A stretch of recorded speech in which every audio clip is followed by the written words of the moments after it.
بسم اللہ الرحمن الرحیم. آپ کا ہوسٹ نعیم چودھری. آج ہمارے ساتھ ہمارے اسٹوڈیو میں لائیو جو آج پروگرام ہے اس میں محمد فیصل جمیل صاحب ہمارے ساتھ سینئر تجزیہ کار موجود ہیں. آج ہم ان سے پوچھیں کہ مریم نواز صاحبہ کے ریلیف پیکیجز کے والے جو انہوں نے کسانوں کو دیے ہیں، جس میں ٹریکٹر ہے، مختلف پیکیجز ہیں، پیسوں کی شکل میں ہے یا کسی نہ کسی مشینری کی شکل میں ہے، وہ ان کو ریلیف دیا جا رہا ہے، اس حوالے سے ان سے بات کریں گے. تو آئے ہم پوچھتے ہیں. جی فیصل صاحب، آپ بتائیے کہ مریم نواز صاحبہ نے جو کسانوں کے حوالے سے جو کام کر رہی ہیں اس پر ہمیں تھوڑا سا تفصیلی بتائیے گا. جی وعلیکم السلام، بہت شکریہ. پہلی بات تو یہ ہے کہ جو مریم نواز صاحبہ نے کسان پیکیج دیا ہے، جو کسان کارڈ دیا ہے، اس کا ذمہ داروں کو بہت فائدہ ملتا ہے. گندم کی کاشت کے وقت جو انہوں نے مختلف اماؤنٹس میں کارڈ دیے، ان کا ذمہ داروں کو سب سے بڑا یہ فائدہ ہوا کہ وہ جو کھاد اور سپرے اور ادویات وغیرہ لینے جاتے تھے ادھار پہ آڑھتیوں کے پاس، ان سے کم از کم ان کی جان چھوٹ گئی. اور پھر اس پہ کوئی انٹرسٹ بھی نہیں ہے. 6 ماہ کے بعد انہوں نے اپنا پورا پیسہ لگایا اور 6 ماہ بعد انہوں نے ریٹرن میں کر دیا اور ان کو بڑا فائدہ ملا. دوسرا یہ ہے کہ جو انہوں نے ٹریکٹر پہ سبسڈی دی ہے، اس کا ذمہ داروں کو بڑا فائدہ ہوا ہے.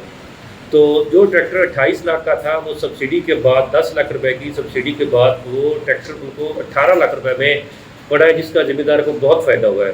ورنہ جس طرح مہنگائی ہے اور ٹریکٹر جو ہے ذمہ دار کی پہنچ سے باہر ہو رہے تھے، نیا ٹریکٹر لینا مشکل ہو رہا تھا. تو اس حوالے سے یہ بہت بڑی جو ہے نا کاوش ہے، بہت بڑی ان کی احسان ہے ذمہ داروں پہ کہ جو ان کو نئے ٹریکٹر لینے میں آسانی پیدا ہو گئی. اور آپ سے ایک یہ بھی ہے کہ اس میں مریم نواز صاحبہ نے بیج کے حوالے سے بھی کوئی ریلیف دی ہے، بیج منڈیوں میں، اور اس کے علاوہ بیج کے علاوہ منڈیوں تک رسائی، گندم کی کٹائی سے لے کے منڈیوں تک رسائی. آڑھتیوں کو پہلے مسئلہ تھا، وہ دوسرے تیسرے جو مسئلے مسائل تھے، کیا ان میں بھی کوئی ریلیف ملا ہے؟ سب سے پہلے بیج کے بارے میں بتائیے گا. میرا خیال ہے بیج کی کوالٹی کے بارے میں ابھی تک ذمہ دار پریشان ہے، تو اس طرف تھوڑی سی کوشش اور محنت کی ضرورت ہے. تو جس طرح انہوں نے یہ کسان کارڈ اور ٹریکٹر پہ انہوں نے سپورٹ کی ہے، تو میرا خیال ہے اگر تھوڑی سی توجہ اس طرف بھی دے دی جائے نا تو ذمہ دار کچھ حال ہو جائے گا. آپ یہ جو کہہ رہے ہیں کہ ٹریکٹروں کو کیا اسکیم، ٹریکٹروں کی اسکیم کیا ہے، اس پر وہ کیسی اسکیم ہے جی، وہ ذرا بتائیے گا. جو ٹریکٹر کی جو سبسڈی دی جا رہی ہے، ہاں جی، وہ یہ ہے کہ انہوں نے نئے ٹریکٹر پہ سبسڈی دی ہے 10 لاکھ روپے فی ٹریکٹر ذمہ دار کو. تو اس میں یہ ہے کہ جس ٹریکٹر کی اماؤنٹ 28 یا 30 لاکھ تھی، وہ 10 لاکھ روپے گورنمنٹ کی طرف سے تھا سبسڈی، اور اس میں 30 والا 20 لاکھ روپے میں ذمہ دار کو مل رہا تھا. تو اس کا ذمہ دار کو بڑا فائدہ ہوا ہے. ورنہ یہ جو نیا ٹریکٹر تھا، یہ ذمہ دار کی پہنچ سے کمپنیوں نے اتنے مہنگے کر دیے تھے کہ یہ ذمہ دار کی پہنچ سے باہر تھے. تو اس کا بہت بڑا فائدہ ملا ہے. تو امید کرتے ہیں کہ یہ جو ان کی یہ جو اسکیم ہے یہ چلتی رہے گی اور ذمہ دار ان سے استفادہ حاصل کرتا رہے گا.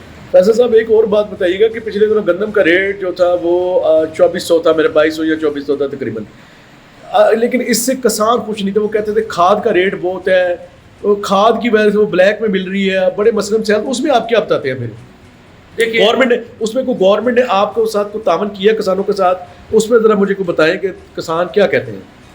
دیکھیے اس حوالے سے اصل میں جو ذمہ داروں نے 2 سال 3 سال پہلے جو گندم سیل کی ہے، اس کا ریٹ تھا 4000 کا پلس پچھلے سالوں میں.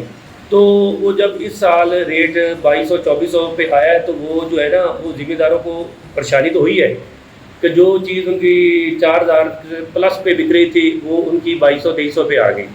تو اس کا وقتی طور پہ منڈیوں میں ریٹ نہیں بنا، ذمہ دار پریشان تو ہوا ہے. لیکن پھر بھی جو انہوں نے ان کی کوششیں ہیں، ٹریکٹر اسکیم سمجھ لیں یا کسان کارڈ سمجھ لیں، کسی حد تک ذمہ دار کو اس میں ریلیف مل رہا ہے. اور کسانوں کے حوالے جو کھاد کا وہ کہہ رہے تھے، اس پہ کیا ہے، گورنمنٹ نے ریلیف ملا بھی کہ نہیں؟ ابھی تک تو کوئی ریلیف نہیں ملا.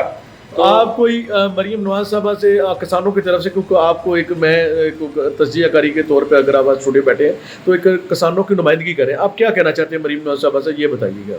دیکھیں میں خود ایک ذمہ دار ہوں اور بہاول نگر سے میرا تعلق ہے، اور اس حوالے سے میں یہی کہوں گا کہ جس طرح انہوں نے ذمہ دار کو سپورٹ سبسڈی میں کی ہے، تو تھوڑی سی اگر یہ توجہ یہ جو کھاد مافیات ہیں، یہ زرعی ادویات کے جو ڈیلرز ہیں، ان کی طرف اگر ان کی توجہ ہو جائے اور جو غلط 2 نمبر دوائیاں مل رہی ہیں ان کا ذرا چیک اینڈ بیلنس ہو جائے، اور کھاد کو ذرا مارکیٹس کو تھوڑا سا لگام ڈالا جائے. جو سیزن آنے پہ 400 600 روپے یا 1000 روپے پلس تک سیل کرتے ہیں، ان پہ ان کے خلاف کارروائی کی جائے تاکہ ذمہ دار کو جو اصل ریٹ ہے جو ذمہ دار کا جو گورنمنٹ کی طرف سے دیا ہوا ریٹ ہے اس میں ذمہ دار کو ملے تو زیادہ فائدہ ہوگا. جی زبردست ہو گیا جی. بہت شکریہ آپ کا محمد فیصل جمیل صاحب. انشاءاللہ تعالیٰ آپ نے جو پہنچی ہماری ٹھیک ہے ہمارے چینل کے توسط ایم بی نیوز کے, یہ آپ کی آواز اور سب کسانوں کی آواز جس کی آپ نمائندگی کریں, انشاءاللہ تعالیٰ کی آواز ان تک پہنچے گی اور یہ مسئلے مسائل حل ہوں گے. ہمارے کسان خوشحال ہوں گے, کسان خوشحال ہوگا تو پاکستان خوشحال ہوگا. باقی پروگرام کا اختتام کرتے ہیں اسی کے ساتھ. پاکستان زندہ باد. اللہ حافظ.